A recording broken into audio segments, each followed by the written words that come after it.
নমস্কার বন্ধুরা, কিছুদিন আগে উত্তর চব্বিশ পরগনা জেলার হিঙ্গলগঞ্জে অনুষ্ঠিত হলো অক্টোবর মাসের গরু ও মহিষ পালনের ট্রেনিংটির অর্গানাইজার ছিল West Bengal agro and livestock training institute এবং সার্টিফিকেশন বডি ছিল ভারত সরকারের নীতি আয়োগ দর্পণ স্বীকৃত সংস্থা সৃজন।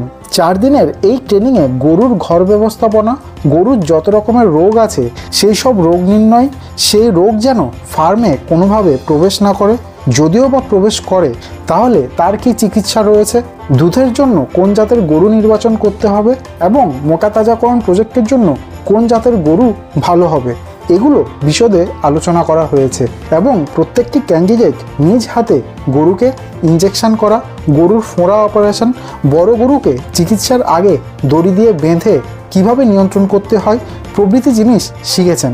সেই সঙ্গে বিশেষ আকর্ষণ ছিল মিষ্টির ক্লাস। রসগোল্লা, পান্তুয়া, দানাদার, ছানার গজা, ছানার সন্দেশ, টক দই, মিষ্টি দই, হরেক রকমের মিষ্টি বানানো শেখানো হয়েছে। 4 দিন ব্যাপী হওয়া পুরো ট্রেনিং প্রোগ্রাম তো আসলেই একটা ভিডিওতে তুলে ধরা সম্ভব নয়, তাই ছোট ছোট কয়েকটা ক্লিপ আপনাদের জন্য তুলে ধরলাম। ইনফেকশনটা কি পরিমাণ হচ্ছে সেটা দেখেছো, পুরো ফুলে একটা ক্যাম্বিস বলের মতো সাইজ হয়ে গেছে, ওর ভিতরে পুঁজ শক্ত হয়ে গেছে। এটা প্রথম অবস্থায় যদি হতো সামান্য কিছু ওষুধ দিলে বসে যেত, কিন্তু সমস্যা কী হয়, ওষুধ দিলেও মা চাটে জিভ দিয়ে। এবার জিভ দিয়ে চাটার ফলে আমরা ওষুধ দিচ্ছি কমে যাচ্ছে, কিন্তু জিভ দিয়ে চাটার পরে আবার বেশি হয়ে যাচ্ছে, তখন সেকেন্ড টাইম আবার হবে। এবার এর থেকে 100% মুক্তি হতে কী করতে, এটা সার্জিক্যালভাবে অপারেশন করতে হবে। ওর ভিতরে যা নোংরা যা আছে আমরা কেটে পরিষ্কার করবো, তাহলেই কমপ্লিট ক্লিয়ার হয়ে যাবে। বোঝা গেল পরিষ্কার? আচ্ছা, করতে গেলে আমাদের যে জিনিসটা প্রথম দরকার, কাটাছেড়া করার জন্য first tetanus vaccine. TT vaccine 1/2 ml অবশ্যই দিতে হবে, নাহলে টিটেনাস বা বিভিন্ন ইনফেকশন হওয়ার ভয় থাকবে। এর সাথে যেটা দরকার বেটাডিন বা আয়োডিন, 3-4 আয়োডিন। আর এর সাথে কী নেব অয়েনমেন্ট হিসাবে, টপিকিয়ার মলম, যেটাতে মাছি বসবে না, মশা বসবে না, বা সেটা অ্যান্টিবায়োটিক বা বিভিন্ন রকম কাজ করবে ঘাস শুকানোর জন্য। আর সবথেকে বড় প্রশ্ন যেটা, আমরা তো কাটছি, কাটা জায়গার পুঁজ বা কিছু যদি ভিতরে থেকে যায় সেটা শুকাবে কী করে, সেটা হচ্ছে পেনিসিলিন কম্পোজিশনের ইঞ্জেকশন। এটা হচ্ছে ডিসিআর বা ডাইকিস্টেসিন। বোঝা গেল? এই ডিসিআর, এটা বাছুরের ওজন কত, বডি ওয়েট হিসাবেই দিতে হবে। এর ওজন অ্যাপ্রক্সিমেট কত আছে দাদা বলো, কত আছে? 20-25। এটা অ্যাপ্রক্সিমেট এখন যা ওজন আছে 35 থেকে 40 কেজির কাছে আছে। হ্যাঁ, তাহলে একে আমরা 20 লাখ ইন্টারন্যাশনাল ইউনিট একটা পেনিসিলিনের ডোজ দিলেই যথেষ্ট। তাহলে আমরা কাটার পরে সেটা সেখান থেকে মানে কাটার ফলে সেখান থেকে যে সেকেন্ডারি ইনফেকশন সেটাও হবে না, প্লাস ঘাটাও শুকিয়ে যাবে। তাহলে আমরা কাটাটা শুরু করি। কোথায় কাটবো সেটা আগে দেখা। এর নাড়ি কোথায় ছিল সেটা কিন্তু দেখা যাচ্ছে, এই যে এর কাটতে হবে ঠিক এই যে এর উপরে ইনফেকশনটা, নাভির ঠিক উপরে। নাভির গায়ে কাটলে সেখানে ইনফেকশন হতে পারে। নাভি ছাড়া সামান্য একটু এপাশ নাহলে ওপাশ কাটবো।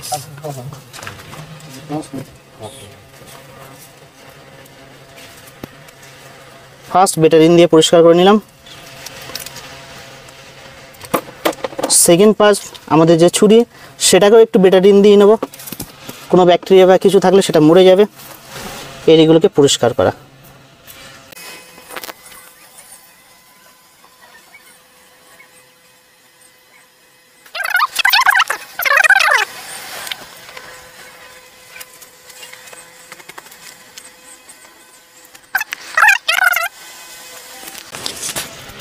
বেটাডিন দিয়ে সেকেন্ড টাইম আরেকবার পরিষ্কার করে দেবো, যাতে লোম কাটার ফলে যেন কোনো প্রবলেম না হয়। বোঝা গেল? এবার দেখো, এটা টোটালটাই বোঝাচ্ছে এতটা একটা পুঁজ হয়ে আছে। এদের চামড়ার যে থিকনেস সেটা খেয়াল করে রাখতে হবে। গায়ের চামড়া টেনে দেখো কতটা মোটা, তাহলে আমাদের কতটা লেয়ার কাটতে হবে সেটা বুঝতে পারছো। এই সেম লেয়ারটাই কাটতে হবে।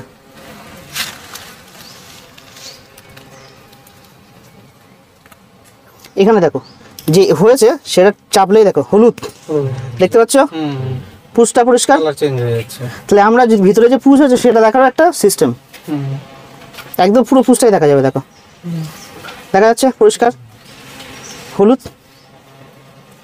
তাহলে আমরা যদি মনে করি যে ভিতরে পেকেছে কি বা পুঁজ হয়েছে কি সেটাও দেখার সিস্টেম। লেয়ারগুলো কাটা শুরু।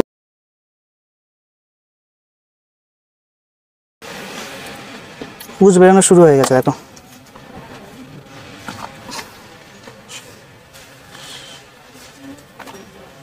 এটা যখন এই পরিমাণ শক্ত হয়ে যাবে তখন সেটা আর ওষুধ খাইয়ে শুকানো সম্ভব না।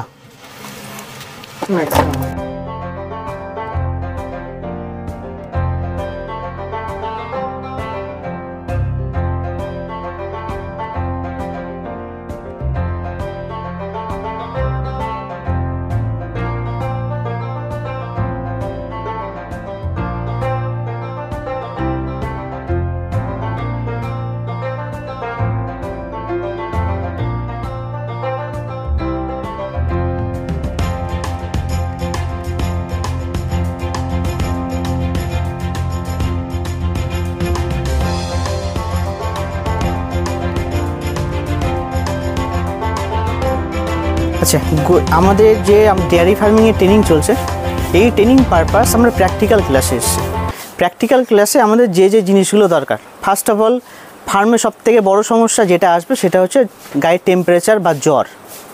এবার এই জ্বর দেখতে গেলে এদের সাধারণ তাপমাত্রা কত সেটা আগে জানতে হবে। এদের সাধারণ তাপমাত্রা হচ্ছে 102। এর থেকে বেশি যখন হবে তখনই সেটা আমরা জ্বর বলে মানব, অর্থাৎ 103 প্লাস হবে তখন এটা জ্বর হবে। এবার এটা থার্মোমিটার দিয়ে চেক করতে হবে কী হবে, সেটার একটা প্রসেস আছে, সেটা দেখাবো। এছাড়া দেখাবো এদের 2 মিনিটে 3 বার যে রুমের মুভমেন্ট করে সেটা অবশ্যই দেখতে হবে, কারণ কোনো খাবার দিচ্ছি হজম হচ্ছে না, খাচ্ছে না, গরু দাঁড়িয়ে আছে, আমাকে ফার্স্ট দেখতে হবে টেম্পারেচার আছে কি, দ্বিতীয় দেখতে হবে তার রুমের মুভমেন্ট হচ্ছে কি। অর্থাৎ রুমেন যদি মুভমেন্ট করে তাহলে টেম্পারেচার থাকলে তো বুঝে গেলাম জ্বর হয়েছে, আর যদি রুমেন মুভমেন্ট করে তো কিছু খেয়েছে, খাবার পরে ইনফেকশন হয়েছে, সেটা বোঝা গেল। এছাড়া আর কি শিখবো, ইঞ্জেকশান দেওয়া। একটা ইঞ্জেকশান চামড়ায় যেটা ভ্যাকসিন, আর আরেকটা ইঞ্জেকশান যেটা আমরা মেডিসিন যেটা দিই সেটা ইন্টারমাস্কুলার বা IM মাংসপেশিতে দেবো। এই দুটো দেখানো হবে।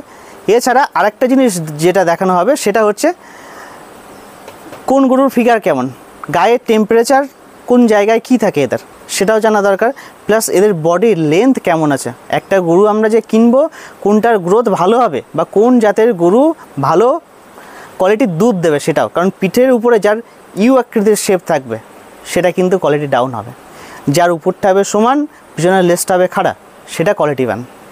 তো সেই সমস্ত জিনিসগুলো আমরা প্রত্যেকটা 1 বাই 1 দেখে নেব।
দাদা নমস্কার। নমস্কার। বাড়ি কোথায় দাদা? বাড়ি ভগবানপুর, পূর্ব মেদিনীপুর। পূর্ব মেদিনীপুর। হ্যাঁ। আচ্ছা, 4 দিনের প্রোগ্রামটা কেমন লাগলো? ভালো। থিওরি প্র্যাকটিক্যালে কি কি শিখলেন? গরু পশুপালন কিভাবে হয় শিখলাম, এবং ইনজেকশন ও ট্রিটমেন্ট কিভাবে হয় ভালোভাবে শিখলাম। মোটামুটি ঘোড়ার অপারেশন ফোঁড়া কাটা অপারেশন? হ্যাঁ, ওইটা করলাম, সেটা দেখলাম, শিখলাম, নিজে হাতে করলাম। আচ্ছা, এই ক্যাম্পেইনের প্রমোশনের ক্ষেত্রে বলা হয়েছিল যে মিষ্টান্ন উৎপাদন শেখানো হবে। হ্যাঁ, ওরাও শিখেছিলাম কিভাবে মিষ্টি বানাতে কি হয়। কি মিষ্টি শেখানো হয়েছে? তো কালো জাম যেটাকে আমরা বলি, আর রসগোল্লা, দই, আরও নানা কিছু বলেছিল, সন্দেশ। শিখলাম। অনেক ধন্যবাদ। Thank you. কোথা থেকে আসছেন? আমি নহাটা থেকে আসছি। নহাটা? হ্যাঁ। আচ্ছা, মানে উত্তর 24 পরগনা নহাটা। ওকে, কেমন লাগলো এই প্রোগ্রামটা? হ্যাঁ, খুব ভালো লাগলো। আচ্ছা, আপনার কি একটা ফার্ম আছে না করবেন? হ্যাঁ, ফার্ম আছে। আচ্ছা, তো ফার্ম আছে কতদিনের পুরনো ফার্ম? 2-3 বছর হলো। 2-3 বছর। 3 বছর পর একটা ট্রেনিং প্রোগ্রামের প্রয়োজন পড়লো কেন? হ্যাঁ, কারণ নিজে প্র্যাকটিক্যালি করার সময় দেখলাম বেশ কিছু অসুবিধার সম্মুখীন হচ্ছি। হ্যাঁ। সেগুলোর জন্য ট্রেনিংয়ের অবশ্যই দরকার ছিল, এবং সেটা ট্রেনিংটা নেওয়ার পর বুঝতে পারছি যে এটা সমস্যার সমাধান আস্তে আস্তে হয়ে যাবে। ওকে, হ্যাঁ। এবং মিষ্টান্ন উৎপাদনের ক্লাস করিয়েছে? হ্যাঁ, দুধের প্রোডাক্ট, বাই প্রোডাক্ট, সেগুলোও শিখলাম। ভাই, আপনি কোথা থেকে আসছেন? আমি ঝড়খালি বাসন্তী থানা, দক্ষিণ 24 পরগনা থেকে আসছি। দক্ষিণ 24 পরগনা। 4 দিনের এই প্রোগ্রাম কেমন লাগলো? খুবই ভালো লাগলো। আচ্ছা, আপনার কি ফার্ম আছে না করবেন? আমার বাড়িতে এখন ক্ষুদ্র পরিসরে আছে, সেটা আমি কমার্শিয়ালভাবে নিতে চাই। আচ্ছা, কবে করেছেন ক্ষুদ্র পরিসরে? আমার দীর্ঘ 8 বছর। 8 বছর। এটাকে আপনি এক্সপ্লেন করবেন। হ্যাঁ। তো আপনার 8 বছরের অভিজ্ঞতা, তারপরেও কেন মনে হলো একটা ট্রেনিংয়ের প্রয়োজন আছে? এতদিন আমরা ডাক্তারের উপর নির্ভর করে চলতাম, সেটা আমরা চিকিৎসাটা শিখলাম। ওকে, আর তার পাশাপাশি আর কিছু শেখানো হয়েছে আপনাদের? এখানে গরু পালন, চিকিৎসা এবং দুধ এবং গোবরের সঠিক ব্যবহার শেখানো হয়েছে। আর মিষ্টান্ন উৎপাদন? ওই দুধের ব্যবহারের মধ্যেই শেখানো হয়েছে। ওকে, দুধটাকে কীভাবে আমরা প্রক্রিয়াকরণ করতে পারবো। আপনি কি খুশি? খুবই খুশি। আপনার কোনো বন্ধু যদি গরু পালন করতে চায়, তাকে কি আপনি রিকমেন্ড করবেন? অবশ্যই প্রশিক্ষণের দরকার আছে। ওকে, অনেক ধন্যবাদ দাদা আপনাকে। কোথা থেকে আসছেন? আমরা বেলঘড়িয়া থেকে এসেছি। কলকাতা বেলঘড়িয়া থেকে? কলকাতা বেলঘড়িয়া। তো আপনার কি ফার্ম আছে না করবেন? নতুন করব আমি। তো কলকাতায় কি ফার্ম করা যায়? হ্যাঁ, করা যায়। আচ্ছা, তো দাদা 4 দিনের প্রোগ্রাম, এই 4 দিনে কি কি শিখে, থিওরিতে কি শিখেছেন, প্র্যাকটিক্যালে কি শিখেছেন? থিওরি কি শেখা, যে প্র্যাকটিক্যাল শেখা, দুটোই বেটার মনে হলো। শিখলাম ভালোই, যাতে ফার্ম করার আরও একটু অভিজ্ঞতা বাড়লো, মানে যাতে এটা আগ্রহটা, বিষয়বস্তু আগ্রহটা পেলাম এখান থেকে। সঠিক। তো আগামী দিনে মানে আরও ভালো মতো করে চেষ্টা করার ইচ্ছা, যে ফার্মিংটা শুরু করবো। আচ্ছা, যিনি আমাদের ট্রেনার রয়েছেন অভিজিৎ দা, ট্রেনিং শেষে তিনি আপনাকে কীরকম সহযোগিতা করবেন না বা এই ব্যাপারে কি বলেছেন? উনি বলেছেন সবসময় 24 ঘন্টাই আমাদের সহযোগিতা করবেন, এবং মানে এই সাপোর্ট পাওয়াটা বিরাট বড়। হ্যাঁ, এটা তো অবশ্যই বিরাট ব্যাপার, কারণ আমরা লাইফ স্টক নিয়ে কাজ করছি, যে কোনো সময় যে কোনো কিছু হতে পারে, যে অভিজ্ঞ একজন কেউ আমাদের পাশে থাকবে, এটাই একটা বড় ব্যাপার। আর এতগুলো টাকা নিয়ে নামবে, গো ফার্ম অনেকগুলো টাকার ব্যাপার, সে নামলে সে যদি 24 ঘন্টা না সার্ভিসটা পায়, তাহলে আরও ঘাবড়িয়ে যাবে। এটার জন্য আরও সুবিধা, মানে স্যার যদি আমাদের সহায়তা থাকে তাহলে আর ভালো হবে। অনেক ধন্যবাদ দাদা। আপনাকে ধন্যবাদ। 4 দিনের ট্রেনিং শেষে সৃজনের সার্টিফিকেট পেয়ে সবাই খুব খুশি, কারণ সৃজন ভারত সরকারের নীতি আয়োগ দর্পণ স্বীকৃত একটি সংস্থা। কোনো ফার্মার ভবিষ্যতে যদি লোন নিতে চান, সেই ক্ষেত্রে ডেয়ারি ফার্মিং লোনের জন্য এই সার্টিফিকেট একটি মূল্যবান সাপোর্টিং ডকুমেন্ট হতে পারে। পরবর্তী ট্রেনিংটি হবে নভেম্বর মাসের 27, 28, 29 ও 30 তারিখে। আসন সংখ্যা সীমিত। ইতিমধ্যে কয়েকজন নাম নথিভুক্ত করেছেন। যারা ট্রেনিং নিতে ইচ্ছুক, স্ক্রিনে দেওয়া নাম্বারে কল করে নাম নথিভুক্ত করতে পারেন। ভিডিওটি কেমন লাগলো অবশ্যই কমেন্ট করে জানাবেন। শুরু থেকে শেষ পর্যন্ত দেখার জন্য সবাইকে অনেক ধন্যবাদ জানিয়ে ভিডিওটি আজকের মতো এখানেই শেষ করছি। ধন্যবাদ সকলকে।